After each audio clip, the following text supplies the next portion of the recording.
Qué alegría, amigos y amigas, estar de nuevo con ustedes en su programa Miradas. Recién el Instituto Universitario de Opinión Pública, el IUDOP de la UCA, acaba de hacer pública la última encuesta sobre los 3 años de gobierno, en este caso del Ejecutivo de la Administración Sánchez Serén, pero también de los otros poderes del Estado. ¿Qué dice la encuesta?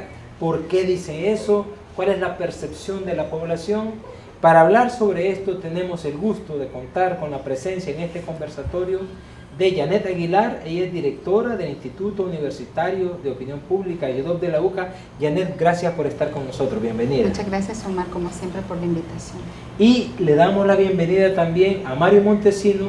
Él es el jefe del Departamento de Economía de la UCA y a quien ha hecho el favor también de ayudarnos con su presencia. Mario, muchas gracias por estar aquí. Muchas gracias a vos y un saludo a los televidentes. Vamos a intentar dar una visión general de lo que dice usted, amigo y amiga, es decir, lo que dice el pueblo salvadoreño a través de esta encuesta, y vamos a tratar después de profundizar un poco en 2 de las variables que preocupan más al pueblo salvadoreño, como son la variable de la economía y de la seguridad o de la inseguridad, podríamos decir aquí en El Salvador.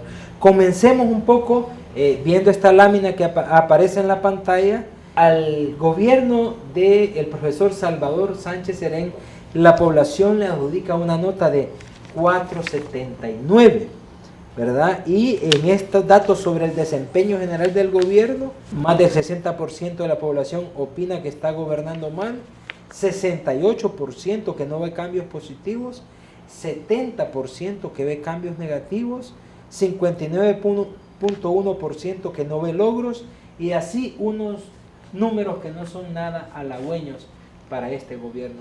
¿Qué es lo primero que podríamos decir a nivel general, Janet, de los resultados de esta encuesta? Bueno, en términos de los indicadores más generales que mide la encuesta sobre el desempeño del tercer año de Salvador Sánchez Serén, un elemento a destacar es que esa constituye la nota más baja que se le haya atribuido al gobierno de Sánchez Serén a lo largo de las mediciones realizadas por el IUDOP. La nota de 4.79 constituye en este caso una muy baja calificación que incluso al contrastarla con sus predecesores constituye una de las más bajas, y más bien la más baja en relación a la otorgada por ejemplo a Calderón Sol, a Francisco Flores, a Saca y a Funes, ¿no? Quizás la nota que más se acerca es la que se le otorgó en el tercer año de gestión a Calderón Sol, que fue de básicamente 4.96. Sin embargo, como ya tú lo mencionabas, esta nota, que es un indicador más general de cómo ve la gente la gestión, porque básicamente busca aproximarse a una idea, a un imaginario en términos del desempeño del gobierno en su conjunto, se inscribe básicamente en el marco de un marcado deterioro de las opiniones o de los juicios sobre el trabajo del actual gobierno. Al cumplirse el tercer año de gestión, es claro que se han profundizado los juicios negativos sobre diferentes ámbitos del trabajo gubernamental. Ya tú lo señalabas, por ejemplo, es importante señalar que más del 60% de la gente considera que el gobierno está gobernando mal al país. El 68% cuando se consulta si ha visto cambios positivos con el actual gobierno, señala que no ha visto cambios negativos. Contrario a ello, cuando se hace la pregunta contraria, si ha advertido cambios negativos, encontramos que crece a un 70% el porcentaje de personas que indicaron que no han advertido pues cambios, en este caso favorables en el país.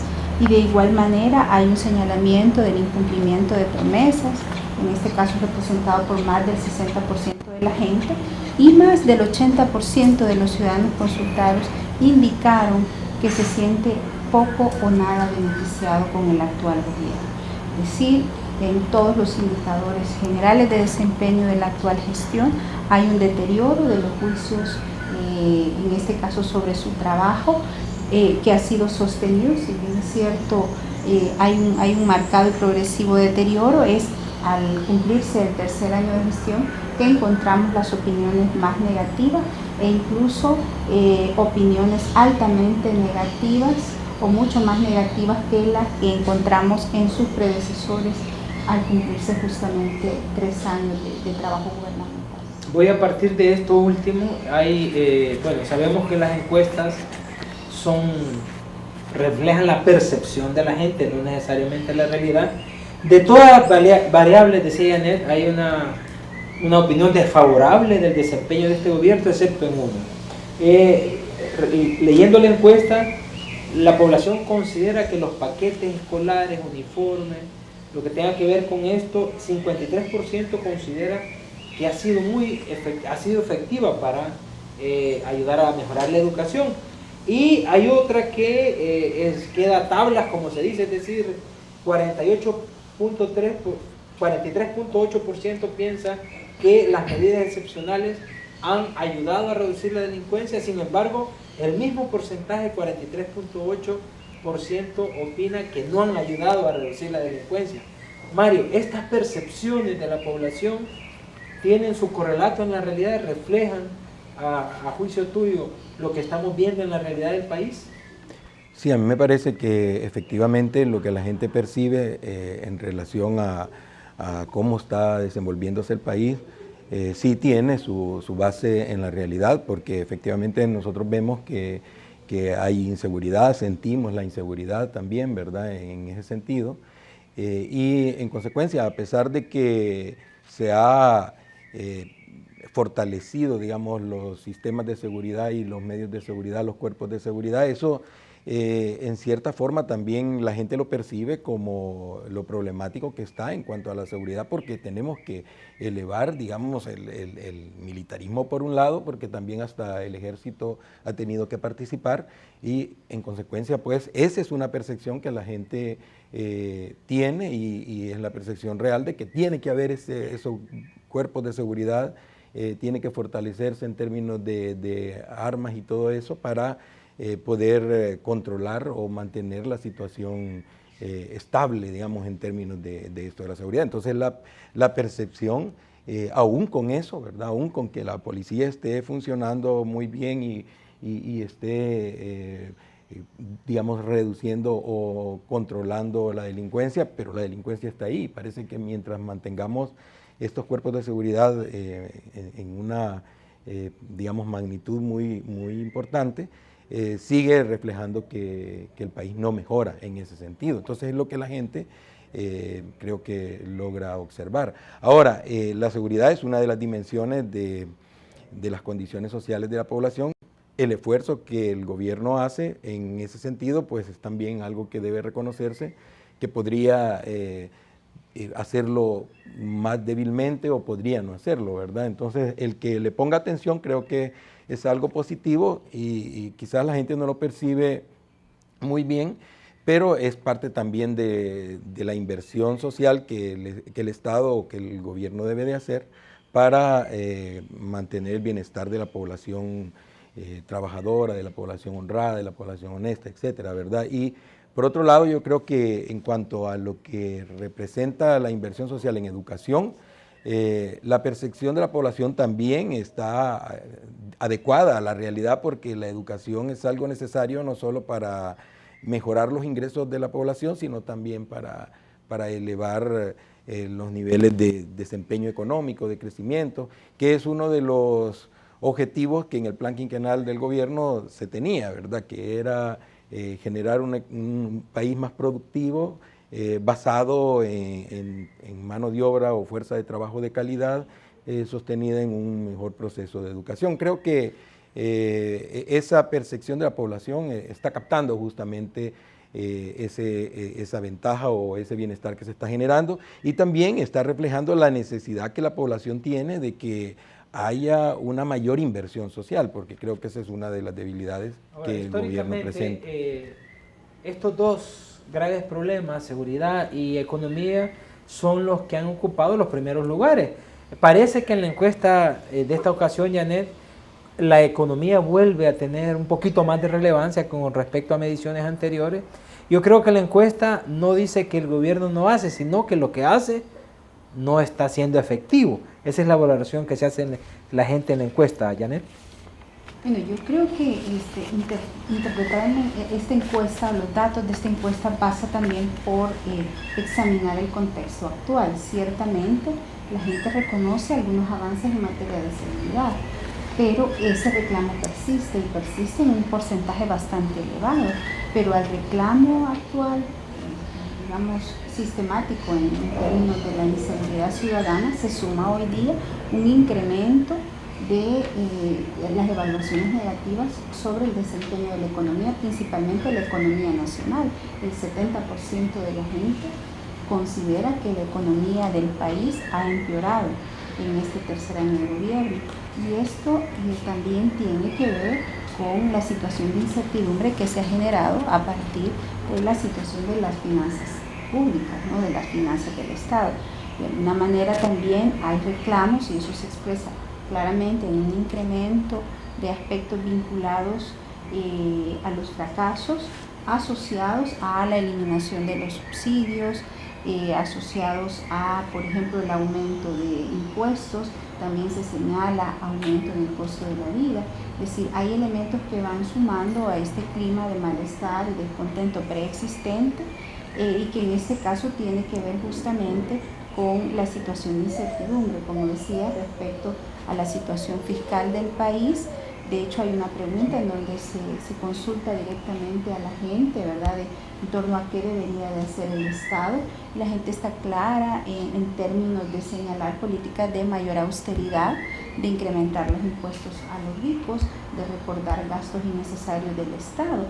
Pero también es interesante cómo todo el tema del impago y la situación en la que ha caído el gobierno en los últimos años también lo atribuye, principalmente atribuye la responsabilidad a ambos partidos, ¿verdad? Cuando se le pregunta quién es el principal responsable, no solo señala al gobierno, sino también al partido Arena. Entonces es interesante encontrar cómo la gente pareciera tener claridad de que hay una situación también, sin duda, de graves problemas económicos, de una situación fiscal bastante frágil, pero que se ha visto agravada por la falta de capacidad de los principales partidos, de la gente que está asumiendo puestos importantes en el Estado, de resolver estos problemas. Ahora, el tema de paquetes escolares sigue figurando como el principal logro. De hecho, es el único aspecto que logra reunir un porcentaje, digamos, más alto. Pero es importante señalar que en perspectiva comparada, este porcentaje va cada vez reduciéndose aún más. Es decir, la gente lo señala como una política que ha sido efectiva, pero cada vez en menor proporción. Y esto también tiene que ver con la efectividad con la que el gobierno ha implementado, ¿verdad? Obviamente eso pasaría por otra clase de evaluaciones, pero es importante, digamos, no dejar de señalar que se ha reducido cada vez más la proporción de gente que señala esto como el principal logro del gobierno. Nos quedamos analizando dos variables que son importantes para la población. En primer lugar, la variable económica. Mario, según la encuesta del YUDOP, el 70% considera que la economía ha empeorado en estos años, el 45.7% que la economía familiar empeoró y el 80.7% se siente poco o nada beneficiado por este gobierno, como ya lo decía Janet antes. Esto también se refleja en la realidad. ¿A qué se debe? Porque uno escucha que la economía está creciendo, dice el gobierno. Sin embargo, la gente es muy crítica de la labor en esta materia del gobierno. Francamente no es el crecimiento, ¿verdad? Porque si bien el crecimiento se está dando, 2.4, 2.5 en 2016, en 2015, 2.5 más o menos también. Entonces, el gobierno eso lo presenta como un logro, pero el problema del crecimiento es que es un crecimiento desproporcional en el sentido de que no genera la capacidad de un mercado de trabajo que tenga esa capacidad de absorción de la población trabajadora. Entonces, por eso tenemos ese gran nivel de informalidad, por eso tenemos ese gran nivel de migración, y eso es lo que la gente capta, ¿verdad? Además, es un crecimiento que es inequitativo, ¿verdad? Y eso lo reflejan también las mediciones de desigualdad que nosotros hemos hecho en el departamento, que contrastan o no coinciden con lo que refleja el gobierno, como una caída en la desigualdad, un aumento en la igualdad. Pues eso, hay muchos defectos en el manejo de la información, y por eso es que están dando esos resultados que son que contrastan, ¿verdad?, con la percepción de la población, pero también contrastan con otro tipo de medición, como por ejemplo la participación del salario medio en la producción, ¿verdad? Es decir, con lo que participa la población trabajadora, la población que no es empresaria, digamos, esa proporción anda por el 25-30%, y eso significa que el 70% está siendo acumulado. Eso es incoherente con los resultados del gobierno en cuanto a mediciones de igualdad. En consecuencia, pues, la población está percibiendo justamente de que aunque haya crecimiento, ese crecimiento no se está reflejando en beneficios de la familia, no representa un crecimiento importante o un desempeño importante en la economía nacional, porque tenemos siempre un alto nivel de migración. Solo para poner un ejemplo, uno de los logros que Sánchez Serén señaló en su discurso es de que en 3 años ellos habían aumentado como 35,000 empleos. Cada año hay una migración de casi 40,000 personas hacia el exterior, ¿verdad?, hacia Estados Unidos a buscar empleo. O sea que realmente lo que se consiguió en 3 años, en cada año nosotros estamos sufriendo un drenaje de nuestra fuerza de trabajo, es decir, una fuga de nuestra fuerza de trabajo que podría generar mucha riqueza aquí, generar niveles de ingresos más altos, ¿verdad? Entonces, ese es uno de las cosas que hay que precisar en el problema del crecimiento. O sea, el crecimiento, para que sea un crecimiento inclusivo, como se suele decir, o para que sea un crecimiento que favorezca a las familias, a la población y a la economía nacional, pues debe de generar una mayor absorción de esta mano de obra y retener a la mano de obra que ya está en el mercado de trabajo, que implica mejores salarios, mejores ingresos, mejores condiciones de trabajo, y eso no, la gente percibe que eso no está ocurriendo. Una vez más, como en el segmento anterior, no es que no haya crecimiento, sino que la gente lo dice, no se siente beneficiada por ese crecimiento, pero el bajo crecimiento económico del país no es exclusividad de este gobierno, como a veces se pretende hacer ver. Esto es algo que viene de los 90, después de la guerra. El Salvador se ha caracterizado por el bajo crecimiento económico. Sí, pero en realidad el país ha tenido crecimiento, solo los peores años fueron los que estuvieron cercanos a la crisis internacional. Y de ahí a principios de los 90 hubieron crecimientos muy altos, pero todos esos crecimientos, si nosotros en el departamento hemos podido verificar que todos esos crecimientos pudieron haber tenido un mayor efecto sobre la población y no solo sobre la concentración de la riqueza por parte de algunos grupos, es decir, por los grupos más pudientes en el país, la gran empresa, los grandes capitalistas en el país que han acumulado los resultados del crecimiento. Y eso además ha dañado nuestra economía. O sea, no es solo una cuestión de justicia o una cuestión de igualdad, sino que hay un problema de que si hay mucha concentración, eso daña la economía porque implica que el mercado de trabajo se vuelve muy débil, y por tanto no absorbe la suficiente mano de obra ni tampoco tiene capacidad de generar buenos ingresos. Y eso es lo que la gente percibe, efectivamente, pero si nosotros nos apegamos estrictamente al crecimiento, pues este gobierno y el anterior tuvieron crecimientos y solo los peores años han sido los que han estado cerca de la gran crisis mundial, ¿verdad? En consecuencia, pues, si uno ve desempeños, lo peor sería que la economía no creciera, pero está creciendo a cerca de 2.5. Ese es algo bueno, pero el problema es que está siendo acumulado, a pesar de que los datos del gobierno en cuanto a la igualdad, pues indican que ha mejorado esa situación, pero hay una serie de desajustes en el manejo de la información. Por ejemplo, una cosa muy importante que nosotros hemos verificado es que una buena parte de las familias más acaudaladas en el país no están metidas en la encuesta de hogares o en las encuestas, en la información que el país recoge, y en consecuencia pues entonces ahí se pierde información sobre eso. En los ingresos que se utilizan para calcular, por ejemplo, el coeficiente de Gini, en ese se incorporan las remesas. Y las remesas, claro, reducen la desigualdad, pero eso no es algo que está siendo resultado de la actividad económica, sino más bien de las actividades que por su propia cuenta, por su propia voluntad e iniciativa, hace la gente para poder sobrevivir y reproducir sus condiciones de existencia. Entonces, esa percepción creo que es lo que indica esta opinión, ¿verdad? Y está en coherencia con lo que realmente está ocurriendo, cosas que podrían parecer complicadas o complejas, pero la gente lo percibe porque se trata de su propia vida, de sus propias condiciones de existencia y de reproducción. Bueno, la otra variable que es la variable de la inseguridad es otra en la que la población se ha mostrado más crítica en esta encuesta. A pesar de que en esta materia se le reconocen al gobierno que ha hecho varios esfuerzos, 28 de cada 100 creen que el principal fracaso de este gobierno es en materia de inseguridad.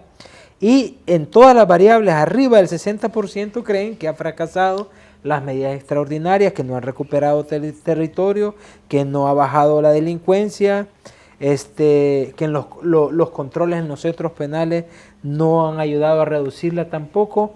Esta es la otra variable en la que la población, Janet, está siendo más crítica, más, digamos, está reprobando más a este gobierno. Sí, efectivamente, lo que encontramos es que pese a que se ha reducido el porcentaje de ciudadanos que declararon haber sido víctima de un hecho delincuencial en los últimos 6 meses de este año, prevalecen las opiniones que señalan que la delincuencia ha aumentado en el país. Es decir, hay una situación de percepción generalizada de inseguridad que se ve alimentada sin duda, no solo por el aumento de delitos, en este caso se reconoce la disminución importante de homicidios, pero existen otros delitos que afectan directamente la vida y la cotidianidad de la gente, ¿no? Hay un fuerte control territorial de estructuras delincuenciales que de alguna manera siguen permeando las condiciones de seguridad en las que vive la gente. Y esto se refleja claramente en la encuesta. Hay claramente un reclamo importante, de 2 de cada 3 creen que la delincuencia ha aumentado, pero esto también se explica a partir de una valoración negativa de las medidas emblemas utilizadas por el actual gobierno, que en este caso se inscriben en el marco de las medidas excepcionales. Realmente, cuando se consulta sobre las medidas excepcionales que al final han derivado en la principal, digamos, estrategia de seguridad de la política criminal de este gobierno, entre 65 y 80% de la gente indican que han servido en poco o en nada para reducir la violencia en general, la violencia de pandillas, para recuperar el control de los territorios, e incluso cuando se pregunta también por las medidas de seguridad, principalmente las restricciones adoptadas en cárceles en el marco de este año y medio de medidas excepcionales, 7 de cada 10 indicaron que no ha contribuido a mejorar la seguridad. Entonces hay un entorno de una inseguridad ciudadana, de una percepción subjetiva de inseguridad prevaleciente que sin duda se ve nutrido por esta dinámica de actividad criminal que se ha instalado en los territorios, que no se ha desterrado pese a las medidas, porque lo que hemos visto más bien es un desplazamiento de la dinámica delictiva a sectores de las áreas rurales, pero en otras áreas la dinámica criminal sigue operando de igual manera o bajo otro tipo de estrategias. En este contexto es importante señalar que desde nuestra opinión a la situación de inseguridad ciudadana se suma también una situación de incremento de atropellos a los derechos humanos de la población.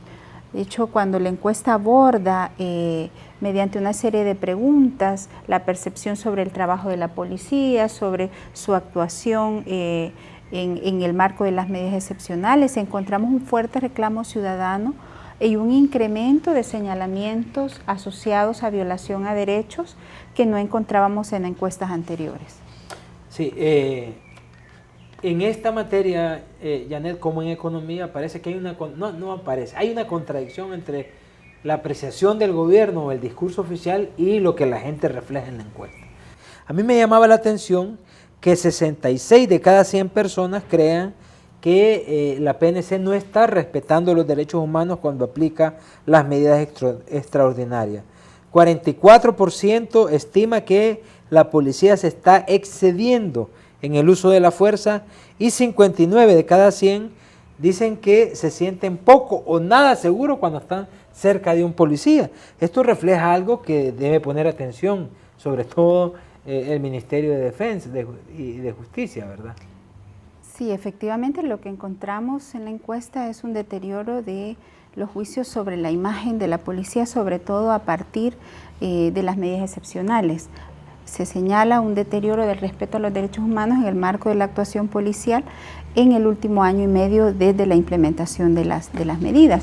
A su vez, ha crecido el porcentaje de personas que creen que la policía se está excediendo en el uso de la fuerza. En esta encuesta, 44% de los consultados indicaron que creen que la policía está abusando de sus poderes o se está excediendo del uso en el uso de la fuerza.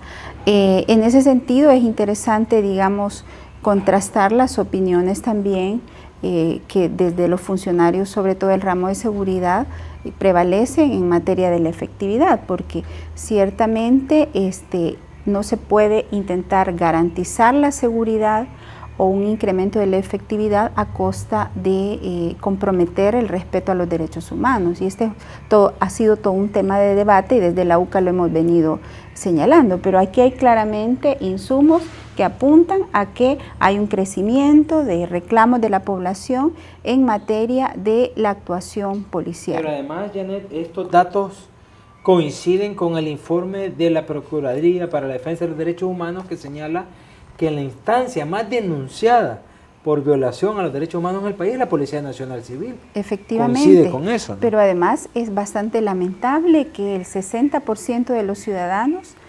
expresen sentirse algo o muy inseguros cuando ve pasar un policía.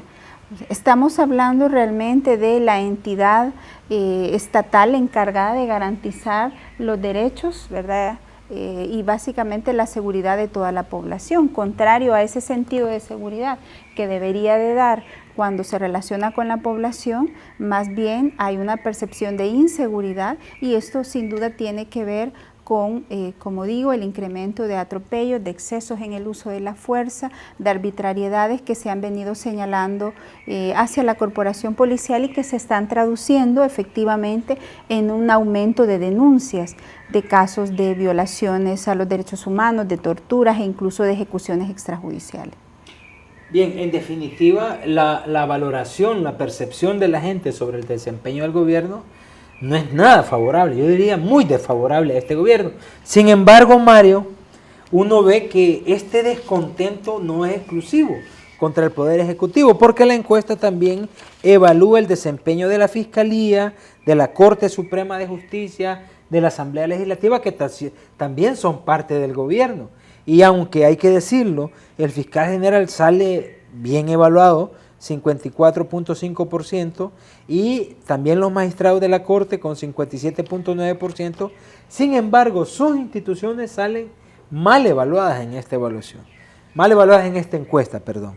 Por ejemplo, 44 de cada 100 estiman que hay mucha corrupción en la Corte Suprema de Justicia.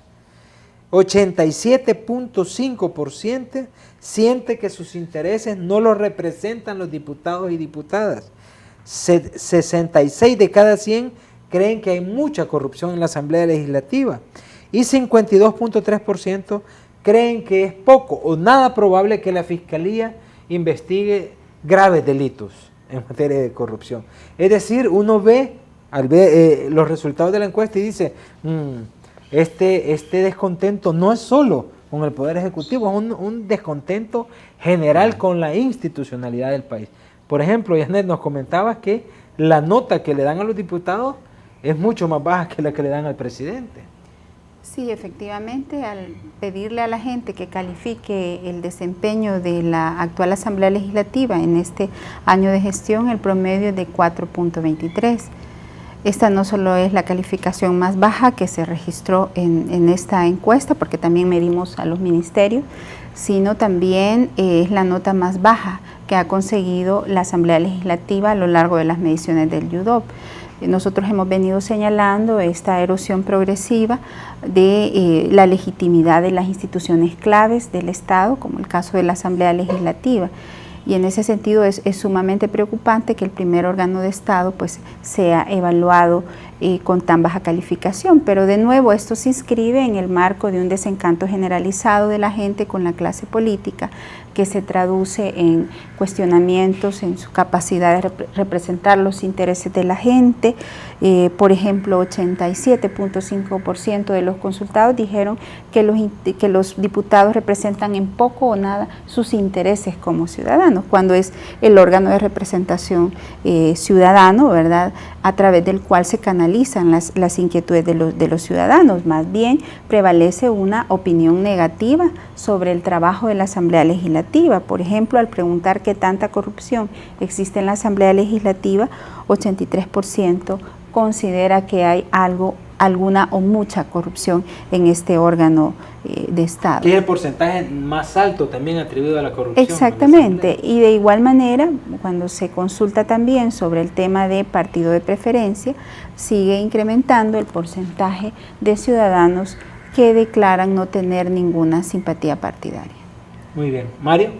Sí, yo creo que también eso es coherente con la realidad, porque la gente percibe que hay mucho bloqueo, es decir, que no hay mucha colaboración entre los poderes, sino que principalmente el Poder Ejecutivo es muchas veces bloqueado por la Asamblea, porque ahí entran los partidos y específicamente el partido Arena, ¿verdad?, que es el otro polo bastante fuerte ahí. Entonces la gente ve que no hay colaboración en los tres poderes cuando definitivamente debería de haberlo. Justamente en el ramo económico, para que un gobierno pueda impulsar, cualquiera que sea el partido que esté en el poder, pueda impulsar programas de inversión social que este país requiere para que la economía se vuelva más absorbente del mercado de trabajo, para que los crecimientos sean más favorables y generen más bienestar en la población, se requiere generar nuevas leyes, ¿verdad? Leyes de inversión social, leyes que generen una política redistributiva muy importante, y eso requiere que la Asamblea apoye cualquier iniciativa que provenga, por ejemplo, del Ejecutivo. Entonces yo creo que la gente ha percibido eso, percibe esas contradicciones que hay y que no permiten que un gobierno pueda avanzar. En los próximos 2 años que le queda al gobierno de Sánchez Serén, yo pensaría de que convendría de que buscara un acuerdo con los partidos de derecha, con el partido Arena, con los grupos de poder que están tras ellos, para buscar alternativas de solución, por ejemplo, al problema económico, al problema de seguridad, acordadas, en donde definitivamente se requieren más fondos, se requiere más colaboración, más contribuciones de los más poderosos, para poder tener fondos con lo que hacer frente a los problemas como las pensiones, ¿verdad?, a problemas como la deuda, que son problemas que deben tener una solución coyuntural, pero también estructural, en el sentido de mejorar las condiciones, invertir en la población, y todo eso realmente requiere nuevas leyes, ¿verdad?, que se impulsen nuevos empresarios, que se impulsen nuevas alternativas empresariales, ¿verdad?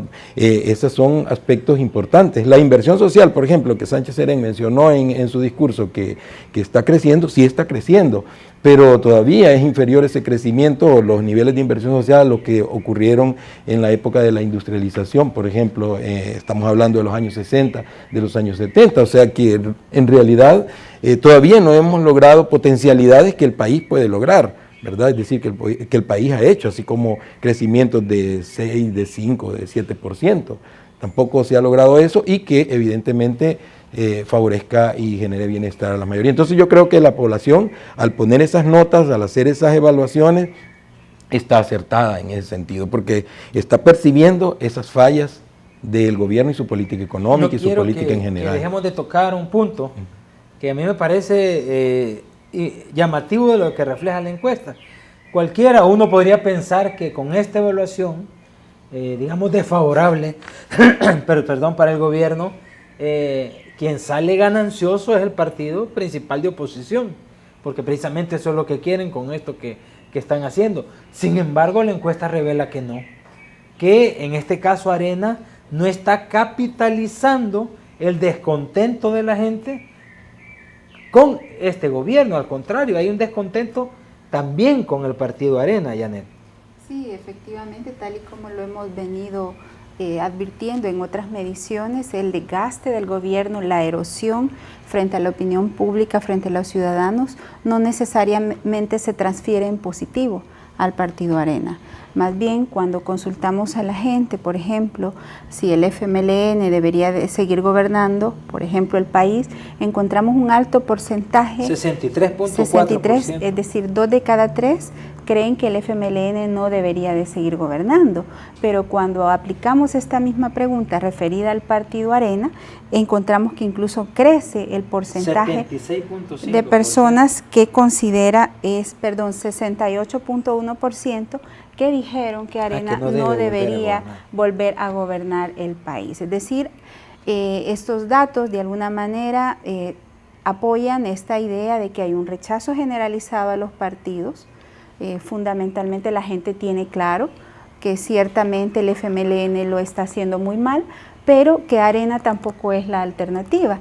De hecho, cuando se consulta a la gente si debería de haber un partido distinto, en este caso al principal partido de izquierda, encontramos un alto porcentaje que señala que debería de existir un partido de izquierda distinto al FMLN, pero este porcentaje crece cuando se consulta, se formula aplicado a Arena, es decir, si debería de existir un partido de derecha que sustituya a Arena. Entonces, vemos nuevamente esta situación de anomia, de desencanto con la clase política y que se expresa claramente en términos de estas opiniones políticas, pero también en términos de la intención de voto. Sigue creciendo, por ejemplo, el porcentaje de personas que dicen que no votarían, pero además, básicamente, en términos de intención de voto, estos partidos se quedan con alrededor del 40% de electores que dijeron que van a votar en básicamente lo que podríamos llamar un empate técnico en términos del error muestral, es decir, apenas capitalizan cada uno alrededor de una quinta parte de las personas en edad de votar, que en este caso consultadas por esta encuesta. Solo lo quiero dejar puntualizado por cuestiones de tiempo, es decir, la opinión desfavorable o la evaluación desfavorable que hace la gente de este gobierno no debe hacer que Arena haga cuentas alegres, como lo vemos. Pero para mí esto es grave para el país porque no hay alternativa. Si hay dos partidos principales, digamos, y que la gente no ve en ninguno de ellos la viabilidad para sacar adelante al país, uno dice, bueno, entonces aquí hay un vacío terrible, ¿verdad? Ya Mario decía, con esto vamos a terminar porque se nos ha acabado el tiempo, ya Mario decía que algo que debería hacer este gobierno es buscar acuerdos con el principal partido de oposición, con Arena y con los poderes fácticos que están detrás de ellos. ¿Qué otra cosa de cara al futuro? La gente en la encuesta da una serie de recomendaciones que a mí me parecen importantes, sobre todo en materia de corrupción. De aquí a 2 años, ¿verdad? Ya se acumuló un desgaste bastante grande en este gobierno. ¿Qué espera de aquí a 2 años, Janet, para despedirnos? Pues es interesante que hay una elevada unanimidad de los consultados cuando se le consulta a la gente sobre la necesidad de establecer mecanismos de fiscalización del sistema político institucional y principalmente del sistema electoral. Por ejemplo, 81% de la gente cree que debería de prohibirse que personas involucradas o señaladas de participar en actividades de crimen organizado sean candidatos, digamos, en este caso a un cargo de elección popular.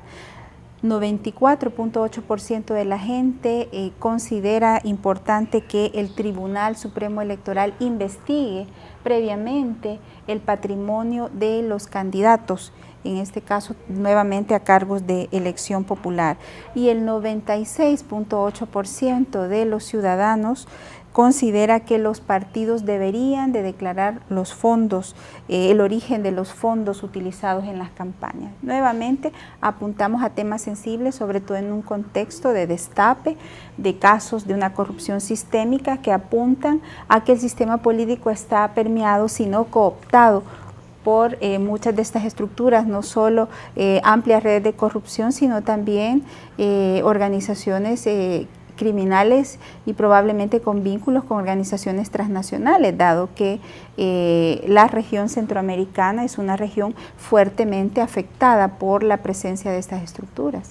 Muy bien, podríamos seguir conversando sobre esto. Este tema es apasionante, pero lastimosamente el tiempo se nos ha terminado. Mario, muchísimas gracias por estar en Miradas en este día. Janet, muchas gracias por estar con nosotros. Un saludo a la audiencia. Gracias a usted, amigo y amiga. Esperamos que estos sean insumos para que usted tome su propia apreciación, su propia decisión. Así está el país, así vemos el país desde la UCA. No se vayan, les tenemos más en Miradas.